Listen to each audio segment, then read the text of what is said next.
Продолжаем эфир новостями к этому часу. В студии Василий Радченко и коротко о главных темах. Активные рейды начались в Алекминском районе. Январь там выдался сложным для пожарных. За месяц произошло 6 возгораний. Депутат Госдумы Галина Данчикова взяла на контроль ситуацию с переселением алданских аварийных домов. Люди могут остаться без квартир, так как выплаты не хватит на новое жилье. У меня квартира была приобретена за материнский капитал, а теперь мы остаемся без ничего. Более сотни центров образования «Точка роста» появятся в текущем году в школах Якутии в рамках нацпроекта образования.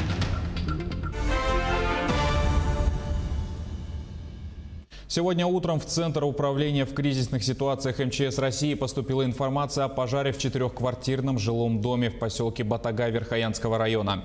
В результате пострадала женщина. Также в ходе разборки и проливки места пожара огнеборцами было обнаружено тело, предположительно мужчины. На тушение пожара привлекалось 4 единицы техники и 17 человек личного состава. На момент прибытия огнеборцев горела одна из квартир. Огонь переходил на кровлю. В результате повреждены 2 квартиры и кровля дома на общей площади 60 квадратных метров.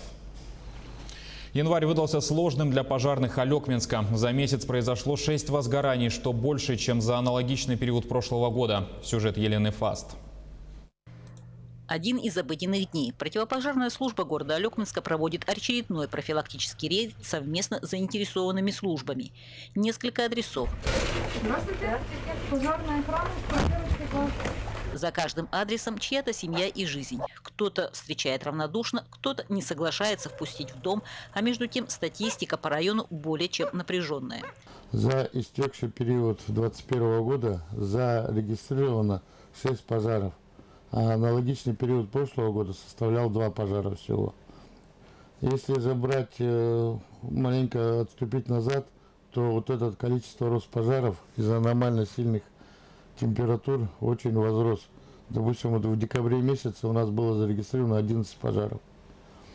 И опять же из них один частный гараж, один частный жилой дом в результате пожара сгорел. Сгорело 7 частных гаражей, 2 надворные постройки, 1 автомобиль. Именно статистика убеждает, большая часть пожаров по причине отопительных печей и электроприборов. 33% явилась эксплуатация отопительных печей. На 2-м месте стоит электрооборудование. И на 3-м уже неосторожное обращение с огнем. Но опять же, вот то, что сильные морозы, идет перекал печей, практически топят перегрузка электросетей. И вот вследствие этого происходят у нас пожары. Этот рейд проходит в рамках акции «Безопасный гараж». Тем не менее, заходит и в дома, жильцам которых стоит побеспокоиться о своей безопасности. И не только о своей. За период с начала 2021 года вручено 190 предложений о устранении нарушений. Обследовано 280 частных и 19 многоквартирных домов. Цель – напомнить. Огонь может быть беспощаден. Елена Фаст, Максим Копылов, Алекминск. Между тем, энергетики продолжают восстанавливать электроснабжение в ряде районов Якутии. Напомню, оно было прервано в результате аварии на одной из подстанций. По информации центральных электрических сетей Якутскэнерго, под ограничения попали Усть-Алданский, Мегино-Кангаласский и Хангаласский районы. Сообщается, что ограничений по Усть-Алданскому району и Заречному селу Намского района теперь нет. Все потребители запитаны по резервной схеме. В связи с этим могут быть перебои, скачки напряжения, а также возможны падения нагрузки. Это вынужденные неудобства и продлятся до восстановления основного источника. Ранее мы сообщали, что энергетики Якутскэнерго оперативно приступили к подключению потребителей по резервной схеме на линии КВЛ-110 Мая-Нижний Бестях. Теперь об эпидобстановке. 93 новых случая коронавируса выявили в Якутии за минувшие сутки. Из них 40 в городе Якутске. Мирнинский район 25, Тампонский 7, Алданский 6. Мегино-Кангаласский и Нерюнгринский районы по 3 случая. Еще в 5 улусах от 1 до 2 заболевших. За сутки лаборатории региона провели свыше 1700 исследований на COVID-19. Между тем, по информации на сегодня, почти 24 тысячи человек в Якутии получили прививку от коронавируса, в том числе за сутки 1880. Активно вакцинируются в Якутске 9362 человека, в Нерюнгринском районе 1072, Алданском районе 919. Меньше всего прививок поставили с учетом имеющихся в наличии вакцин в Ленском районе 229, Чурапчинский район 433 и Татинский район 445. 4 февраля ежегодно отмечается Международный день борьбы с онкологическими заболеваниями. Его главная цель – это привлечь внимание населения к проблеме рака, а также напомнить о важности своевременного обследования у специалистов. Ежегодно в Якутии регистрируют до 2000 случаев онкологии. Среди мужчин чаще встречается рак легкого, у женщин – рак молочной железы. Средний возраст заболевших от 55 до 59 лет. Тенденция к росту вообще по заболеваемости рака, оно идет вообще по всему миру. И наш регион, к сожалению, тоже не исключение. Да? Но много факторов. Во-первых, это наследственная предрасположенность, все-таки надо отметить, да?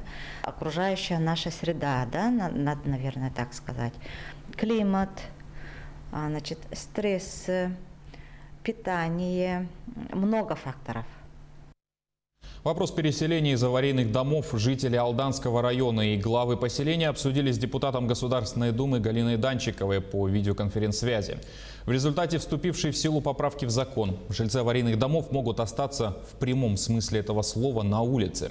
В Алданском районе таких семей сотни. Каковы варианты развития событий, узнала Татьяна Вахнина.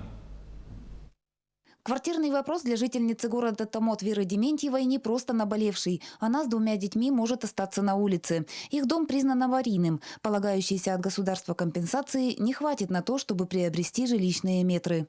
Дом очень аварийный, трехподъездник. Из них жилой только один подъезд. И в доме, я могу сказать, минус 10. У меня квартира была приобретена за материнский капитал, а теперь мы остаемся без ничего. В похожей ситуации оказалась Татьяна Другова. Она тоже рискует остаться без точного адреса. Дом, в котором жила еще мама Татьяны Владимировны, для проживания непригоден. Компенсация, которую получит одинокая пенсионерка, ничтожно мала. Мне подарила, дарственную сделала мама в 2016 году, а оказывается, дом был признан в 2014 году аварийным. Поэтому я попала тоже в такую ситуацию. Чтобы прояснить ситуацию и обозреть собственные перспективы, Вера и Татьяна приняли участие в прошедшем в администрации района онлайн-совещании. Вопрос переселения из аварийных домов главы поселений Алданского района обсудили с депутатом Государственной Думы Галиной Данчиковой. В Якутии Алдан является лидером по количеству ветхого и аварийного жилья.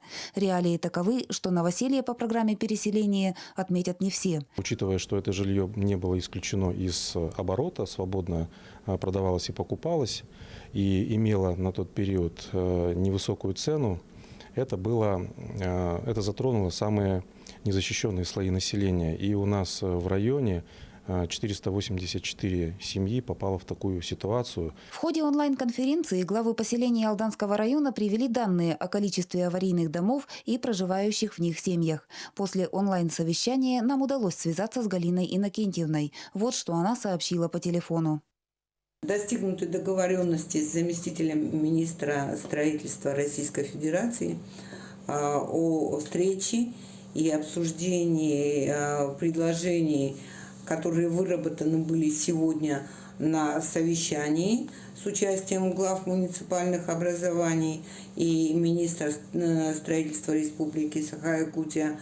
Первое предложение через внесение поправки в статью 32, часть 8.2. И второе предложение, статья распространяется на правоотношения, возникшие после декабря. Из без малого 5000 семей, имеющих в качестве единственного аварийное жилье, почти 400 проживают в городах Алдан и Томот, а также в поселках Нижний Куранах и Ленинский. Татьяна Вахнина, Георгий Баранов, Алдан. Количество рабочих и техники увеличат в 2 раза при строительстве Жатайской судоверфи, которая должна обеспечить судами Арктические реки Якутии. Об этом сообщил Петр Накул, директор Жатайской судоверфи, которая входит в территорию опережающего развития ТОР Якутия.